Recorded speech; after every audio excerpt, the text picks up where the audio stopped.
Max Holloway versus Yair Rodriguez just took place in the main event of UFC Fight Night Vegas 42, Holloway versus Rodriguez, and wow, what an amazing fight that was. An absolute war for 5 straight rounds. It went to a decision. Max Holloway rightfully won the decision, 4 rounds to 1 or 3 rounds to 2. There were some close rounds in there, rounds 2 and 5, where Yair Rodriguez was still having some moments of success, but Max Holloway outlanded him in those rounds, out-hustled him in those rounds, won the scrambles on the ground as well against Yair Rodriguez, and also won rounds 3, 4 very clearly. But Yair Rodriguez did take number 1. He took round 1 against Max Holloway. He won that one very clearly, in my opinion. It was a close round, but I thought you had to go with Yair Rodriguez. Some people were saying Holloway should have won round 1. I get it. He landed some shots, but Yair Rodriguez was landing some really good calf kicks, doing all the damage in that round. A couple of good head kicks as well in that round, and a couple of solid punches. But Holloway was there all the time, countering back against Yair Rodriguez. I swear, Holloway, there's never going to be a person who can set these kind of strike records in fights, because it seems to be every single fight that he has, there must be a minimum of 200 strikes landed by him at any single fight. And let's give credit to Yair Rodriguez. I'm about to shower praise on Max Holloway for a very long time, so let me get this out of the way first. Yair Rodriguez, round of applause. He looked amazing out there. He hung with Holloway for 5 straight rounds. Brian Ortega didn't do that. You know what I'm saying? Other fighters have not done that. Calvin Kattar didn't even win a round against Max Holloway. Yair Rodriguez, after 2 years off, rusty, a little bit of ring rust here and there, came out there and won the first round against Holloway, first of all. Made the second round razor close. Lost the third round very badly, and I actually predicted a 3rd round TKO for Holloway, and I thought I was going to be correct because he started to slow down. He was getting out grappled. He was on bottom. He was getting punched a lot of times on the ground as well. Not a 10-8 round for Holloway in round 3, but still a dominant round for Holloway. I thought Yair was going to be done, but round 4, he comes out better than ever, looking for big shots. Holloway also won round 4 pretty clearly, but round 5, Yair shows what he's made of, comes back, takes big shots, gives them back, lands a head kick, lands a couple of spinning techniques as well, lands like an upwards elbow on Max Holloway. I mean, Yair Rodriguez is constantly dangerous in any fight that he's in. It's so hard to put him away. I don't know how Frankie Edgar did it a long time ago, but still, this is a different Yair Rodriguez.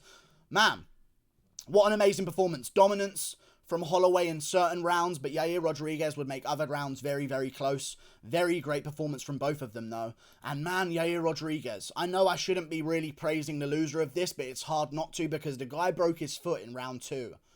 At the end of round 2, he broke his foot on Holloway, and that foot was a balloon. I know McGregor says my foot was a balloon and all that stuff, but his foot was mildly swollen in those fights. But Yair Rodriguez, his foot was inflated beyond belief at the end of that fight, and he kept going. Holloway, I'm sure, was injured in certain areas as well. His leg was absolutely destroyed. At one point in the 5th round, I actually started to consider, hang on, maybe Holloway's starting to slow down a little bit here and gas out. I know it's weird to say because he's still landing 53 significant strikes in the 5th round according to the stats, but still, it looked like Holloway was not maybe as...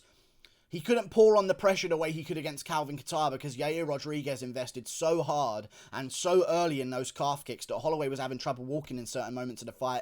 Had to switch stances a bunch of times, had to shoot takedowns certainly here and there in the fight to get things to the ground and dominate there. I mean, can we say it? Holloway's really good. He calls himself the best boxer in the UFC. Yair kind of, in moments, turned him into a grappler here and there, and I understand that Yair was shooting some of the takedowns, and Holloway kind of wanted to get him back, and why not shoot a takedown? I'm not saying that Holloway was scared to be on the feet against Yair, but it was competitive enough on the feet where Holloway, who rarely ever shoots a takedown, thought to himself, you know what? I'll try out a takedown here. I'll get things down. Yair doesn't seem to have anything for me on bottom. I'll take top control, land big shots. Yair Rodriguez was being quite dirty, and so was... Holloway wasn't being intentionally dirty, but there was a couple of eye pokes here and there that he landed on Yair. And again, in round 4, credit to Yair. In round 5 even, I believe there was an eye poke as well with a thumb. And credit to Yair, because we've seen other fighters go down crying, trying to get a point removed, trying to get the fight called off in their favour. But no, he kept on going out there. He got back in the fight. He put on a bit of a performance at the end of the fight as well. Landed some big shots on Holloway. But man, both guys were doing some stuff. Holloway wasn't doing it intentionally. He landed a couple of eye pokes in the fight, one with the thumb. But Yair Rodriguez, as much as I've just given him credit, we'll get to Holloway in a second. Dude, stop fucking grabbing the gloves.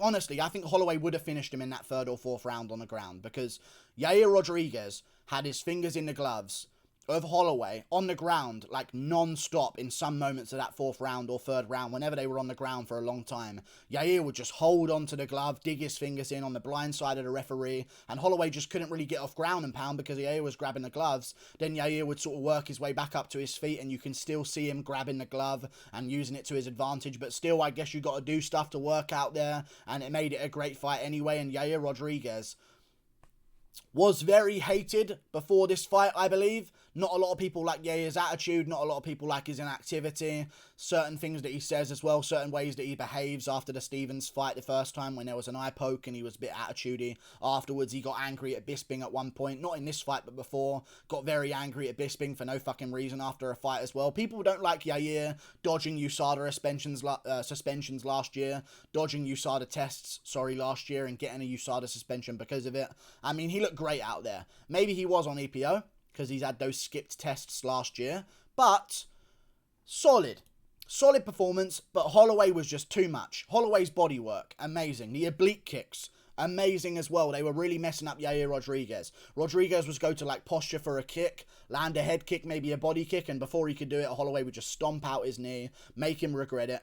Yair would land some good boxing combos here and there, but Holloway would always finish the exchange with a body shot, with a couple of body shots, with an oblique kick, with a jab upstairs. Like, Holloway was always finishing the exchanges, never letting Yair Rodriguez rest against a cage or get a breather. It was an amazing fight. They hugged in the 5th round as well. I mean, what more can you ask for? There's been so many Fight of the Year candidates this year, but this probably is... Well, I was about to say it is Fight of the Year. This is probably one of them, because you got Paulo Costa versus Marvin Vettori, which was absolute war for 5 rounds. There's been other amazing fights this year as well that I can't even remember off the top of my head, but this was definitely in the running. This is definitely in the running. I think it's going to be between this one and Holloway versus... It'll be between this one and Costa versus Vettori, most likely. But man, the fights this year have been amazing, and Holloway just keeps adding to his totals. Great body shots, great grappling as well that we haven't seen before. One, I guess 2 judges. I don't know what they gave Yair Rodriguez to have it 3-2 Holloway. Maybe round 2, round 5. They were close rounds. Holloway did start to feel those leg kicks quite badly. And Yair Rodriguez even reversed him at one point on the ground. Apparently, Max Holloway was going to say to the commentators, "I'm the best grappler in the UFC, baby," which would have gone fucking viral if he did it. Let's be real. It would have had millions of views all across the world, but he didn't get to say it because as he was about to say it to the commentary, Yair fucking reversed him, scrambled, ended up on top. I mean, Yair's just as tough as they come. I think he threw a spinning rolling thunder, which is what I'm going to call it from now on, because it's a spinning rolling thunder, right? I know it doesn't really have a name. It probably does have a name in like Mexican or like whatever, but in Spanish. But it's a spinning rolling thunder. He's throwing a rolling thunder that Gaethje would throw, but he spins in midair, so he kind of kicks with like the sole of his... He kicks with like the top of his foot rather than the heel of his foot instead. So it's a spinning rolling thunder is what I'm going to call it from now on. Yair Rodriguez to be throwing that stuff in round 5 or round 4 of a fight where you've just lost and been dominated in round 3. Credit to him, man. He's so tough. He stayed in there, but Holloway's just at next level volume. Good at cardio, good accuracy. He took a lot of leg kicks. That's something that I didn't like to see, because now we're going to talk about the inevitable here. How does Holloway do in the trilogy against Volkanovski? He didn't want to call out Volko, but we all know that's the next fight that's going to happen. Holloway in the 145-pound division. He mentioned Conor McGregor, and McGregor was mentioning him as the fight went on. He even was pacing back and forth in front of his TV when the fight was about to start. But the next fight's Volkanovski versus Holloway 3. It has to be. When it happens, I would prefer sooner rather than later, but Holloway took so much damage that I don't know if it's safe.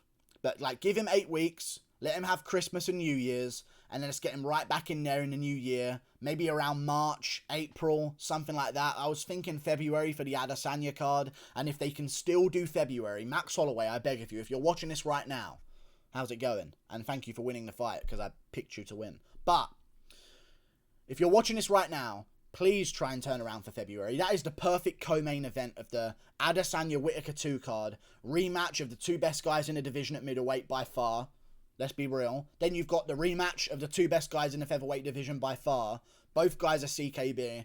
Volkanovski, Holloway 3. Whittaker, Adesanya 2. Perfect matchups. But if they can't do that, I guess we'll put it on a March pay-per-view card. But that's definitely the next fight to happen. Because right now, who else is there? Yair's a beast, man. Credit to Yair. I thought he was going to get melted, and I thought at the end of round 3, Yair's done. I really thought he was done in that fight, and there was no way he was going to make a comeback, but he made a comeback, and he did it real well, because he could have won round 5. I don't think he did, but 2 judges might have done. So, Jesus Christ, what a performance. Honestly, if Yair doesn't have 2 years off, does he edge out some of those close rounds 2 and 5? Like, honestly, Yair Rodriguez, he's up there. He really is up there. And I think he'd have a great chance against Volkanovski as well. But I do reckon Volkanovski would probably just take him down and beat him up on the ground, because that's still a hole in Yair Rodriguez's game, it seems. But he looked amazing out there. Took great shots on the chin. Both guys landed big shots all the fight long. But Holloway's just a bit better, man. He's got better cardio. He's got more composure. He mixes it up as well now. He used to be a bit more of a boxing-heavy fighter in the featherweight division. That's why he lost the original fight to Volkanovski the first time it happened. He adjusted for the second fight, but not quite enough. But now, in the recent fights we've seen him in, against Calvin Kattar, and now against Yair Rodriguez, he's throwing body kicks. He's throwing oblique kicks. He's throwing leg kicks of his own. I'm liking the new Holloway with elbows and stuff against the cage, knees in the clinch against the cage as well. These are things we would not see from Holloway back in the day. He would find range, he would box with his opponent, but now he seems to have found his way back into the kicks that he used so early on in his career. And this is a great performance. Great performance by Holloway. A damaging performance by Holloway. And let's fucking speak about the elephant in the room here. They had respect for each other afterwards, but I do want to mention this. As soon as it was over, I thought to myself, sad notes to end this video on. He's going to have the most CTE out of any fighter. And it is worrying. I know he doesn't hard spar anymore, which is good, because you shouldn't be. If you're that good anyway, you don't need to hard spar. It's very clear, but Holloway always takes around 100 blows, like a fight. Like, it's actually a statement. Like, against Brian Ortega, he took 110. Against Dustin Poirier afterwards, he took 178. 178, that's within a 4-month window. He took just under 300 strikes, and the majority of them are to the head as well. He got rocked in that Poirier fight. Against Edgar, he almost took 100. 96 strikes he took in that fight. Against Volkanovski, he took 157 the first time. He landed 134. In the second Volkanovski fight, he took 137. Not 157, 137. He landed 102.